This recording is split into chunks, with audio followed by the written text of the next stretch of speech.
Captain MoonLight. Many tyrants and governments wanted to do it, but nobody understood biology well enough. And nobody had enough computing power and data to hack millions of people. Neither the Gestapo nor the KGB could do it.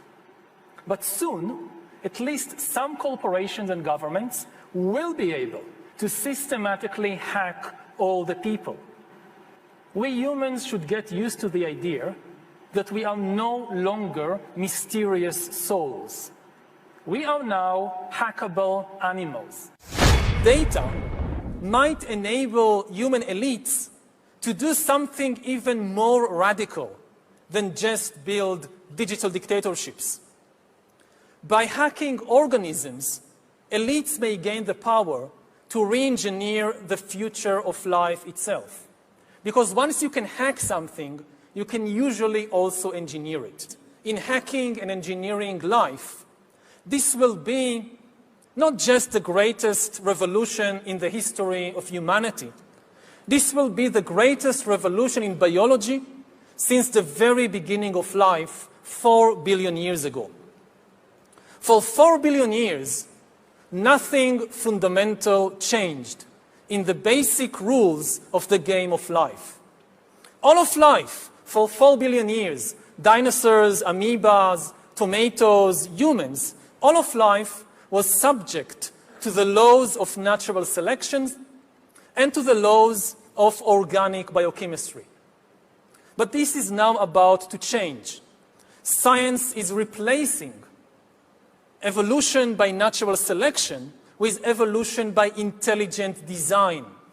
Not the intelligent design of some god above the clouds, but our intelligent design and the intelligent design of our clouds, the IBM cloud, the Microsoft cloud. These are the new driving forces of evolution.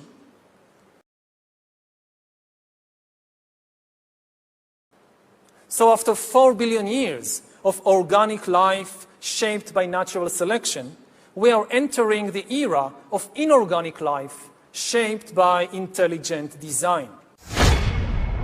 So does the data about my DNA, my brain, my body, my life, does it belong to me or to some corporation or to the government or perhaps to the human collective? Humans are now hackable animals. You know, the whole idea that humans have, you know, they have this soul or spirit and they have free will and nobody knows what's happening inside me. So whatever I choose, whether in the election or whether in the supermarket, this is my free will, that's over. Free will, that's over. That's over. Over. Today, we have the technology to hack human beings on a massive scale. Yeah, I mean, everything is being digitalized. Everything is being monitored. In this time of crisis, you have to follow science. It's often said that you should never allow a good crisis to go to waste. Captain MoonLight is a poor people's rebellion that was started in the early 1600s, as far as I can follow it. We all know that history is written by the victor, so most of the Captain MoonLight tales have been written off as mythology. Official records of the Captain MoonLight movement started surfacing in the late 1800s. Unpayable rents and taxes were imposed against tenant farmers, forcing cruel and brutal evictions all across Ireland and the world. It's the devil himself! Mr. Daniel Christie! Yes. I'm Joseph Donnelly, of the family Donnelly, that you pushed off our land. What in the name of God are you talking about? Prepare to pay for your crimes.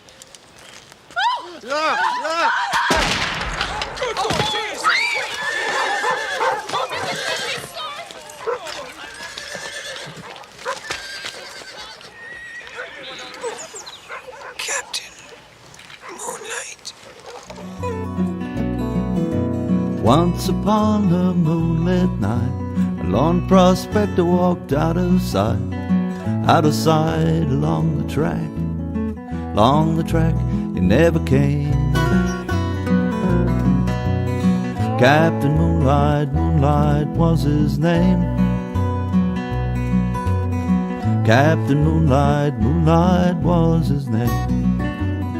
Anxiously we look around for collective measures, thereby reinforcing the very mass-mindedness we want to fight against. There's only one remedy for the leveling effect of all collective measures, and this is to emphasize and increase the value of the individual. We live in an age where two visions of the world are colliding. On the one hand, there is the vision of freedom. In this vision, we have the autonomy to shape our own life and to live in accordance with our own goals. Where the vision of freedom reigns, the rule of law is not an arbitrary expression of state power, but is shaped around the ideal that we may live as we wish, so long as we do not aggress against the person or property of another. Freedom is the right to live as we wish, said Epictetus, nothing else. The vision of freedom is clashing with what the American economist Thomas Sowell has termed the vision of the anointed. In this vision, the global population is to be divided into two classes, the rulers and the ruled. The rulers consist of politicians, high-level bureaucrats, crony capitalists, select members of the scientific community and the mainstream media. These individuals conceive of themselves, in the words of Sowell, as an anointed elite, a people with a mission to lead others in one way or another toward what they conceive as better lives. The ruled, in this vision, are not to be granted the autonomy to control their own lives, but are to be watched, inspected, spied upon, directed, law-ridden, regulated, penned up, indoctrinated, preached at, checked, appraised, seized, censored, and commanded in every realm of life, so that the anointed class can attempt to actualize their idea of a brave new world.